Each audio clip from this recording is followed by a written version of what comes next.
Qual a diferença de uma avaliação de criança e uma avaliação de adolescentes e adultos? Essa foi outra pergunta, porque o nosso curso ele é mais voltado para fundamentação teórica, para que você possa... É um curso bastante prático, mas ele tem bastante o alicerce teórico para que você possa identificar e compreender os sintomas de uma forma bastante compreensiva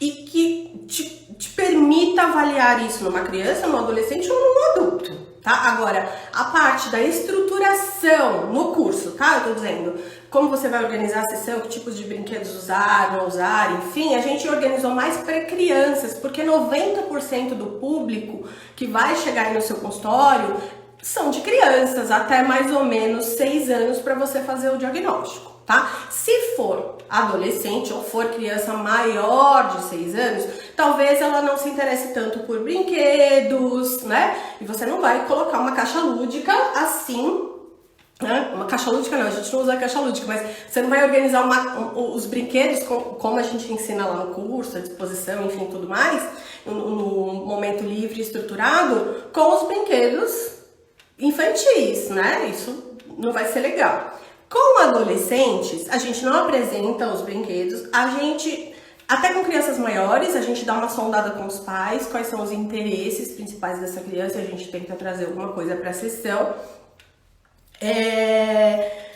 Mas o que é essencial do diagnóstico do adolescente é focar mais na coleta de dados com esses pais, tá? Verificando sinais e características lá de quando ele era menor. Se a gente for pensar no adolescente, a gente sabe que alguns sinais vão modificando com o tempo. Então, uma criança, é muito comum crianças pequenas com transtorno do espectro autista terem muitas estereotipias, né? As crianças que têm, às vezes, têm isso muito quando são menores. Conforme vai crescendo, isso vai diminuindo na grande parte das pessoas com transtorno do espectro autista.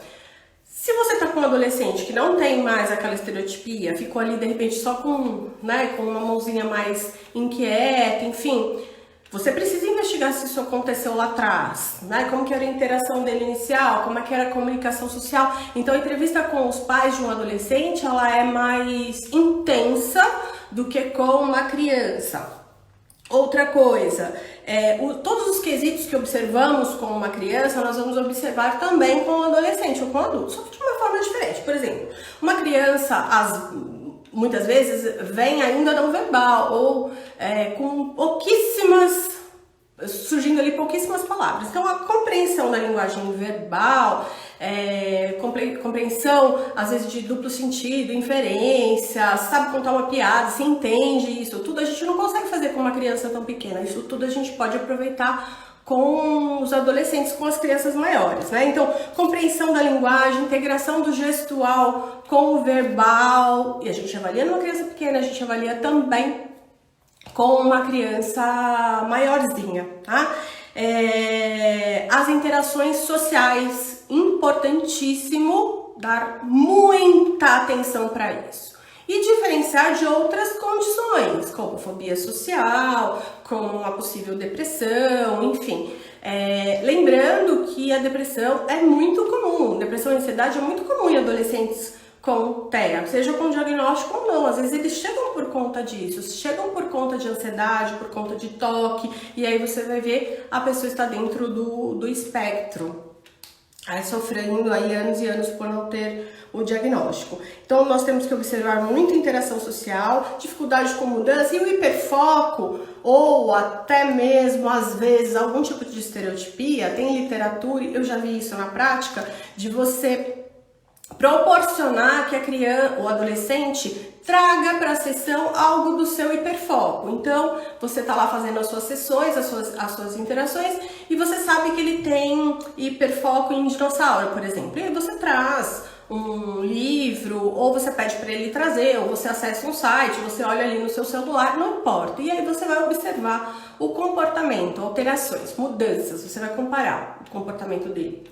diante do hiperfoco e fora desse assunto de grande interesse, né? Eu já vivenciei situações aonde eu pude perceber estereotipias motoras diante de grande agitação por conta do adolescente estar falando do seu hiperfoco, né? Ou então ele conseguir iniciar uma interação, coisa que ele não conseguia fora do seu foco de interesse, mas ainda ali com prejuízo no contato visual, não conseguia perceber que eu já estava, né, cansada ali, claro, propositalmente, né? A gente faz isso na sessão propositalmente. Eu fico ali diante de um adolescente que tá falando, faço ali umas caras assim, pra ver se ele consegue perceber que eu cansei, né?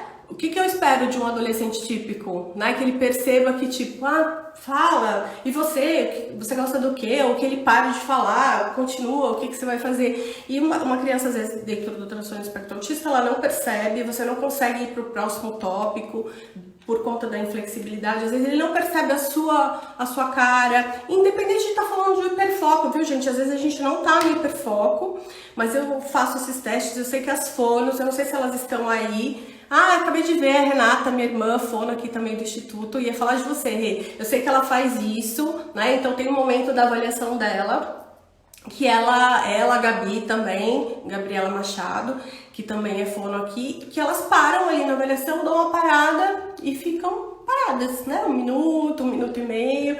E o que a gente espera? Que, né, mostre alguma coisa ali, alguma expressão facial, algum incômodo, o que tá acontecendo, e aí a gente vai fazer o quê, né? E às vezes nada acontece. Fica ali parado, olhando pro nada, ou enfim, às vezes a gente percebe uma agitação no sentido de ficar se autoestimulando, mas não há intenção comunicativa nesses momentos. Apegos e manias também no adolescente, é importante avaliar e diferenciar de toque, lembrando que o toque pode estar associado, tá? O transtorno do espectro autista. Depressão, ansiedade, a percepção da compreensão das regras sociais, também é muito importante. Linguagem figurada, então se entende piada, eu conto piada, peço para que ele conte uma piada, vejo se ele compreende a minha piada, vejo a qualidade da piada dele. Eu gosto de fazer algumas atividades qualitativas, análises qualitativas, né? A gente não tem muito instrumentos, tem até alguns, mas com a prática você vai elaborando algumas manias suas, né? Não é o ideal, gente. O ideal seria que a gente tivesse instrumentos maravilhosos pra gente avaliar todas as crianças, pudessem medir, né? Mas a gente ainda não tem coisas tão acessíveis, né? Os instrumentos padrão ouro precisam de certificação internacional, pagar royalties, enfim. E ainda não está acessível para todo mundo. Se tem um curso como esse que eu estou oferecendo é acessível para todo mundo, né? A gente sabe da dificuldade, enfim, das pessoas. Imagine um curso como os do padrão ouro de avaliação, né? Então, voltando, eu uso muitas provas qualitativas, então tem alguns baralhos disponíveis no mercado que tem cenas sociais, que tem linguagem figurada, por exemplo, mala sem alça, e conta lá uma história, e aí tem uma mala sem alça, e você pergunta o que significa, você já ouviu, enfim, para ver se a criança consegue perceber isso, a criança ou adolescente, a criança maior ou adolescente. Outras coisas também, observar na escola, enfim. Inferências sobre a percepção do pensamento do outro. Então, você buscar na história dele, nas conversas, nas situações de vida que ele tem com os irmãos, com os amigos. Às vezes a gente vê que esses adolescentes não têm vida nenhuma social, nenhuma, assim. Eu tive um amigo quando eu tinha 5 anos e morava lá em sei lá onde, né? Então, assim, a vida fica restrita ao quarto, ao videogame, ao pai, à mãe e à empregada. Então, às vezes a gente não consegue avaliar a qualidade, porque essa vida simplesmente não existe, né? Então, às vezes a gente precisa ir para a escola, observar esse adolescente ou essa criança mais velha na escola, enfim, tá?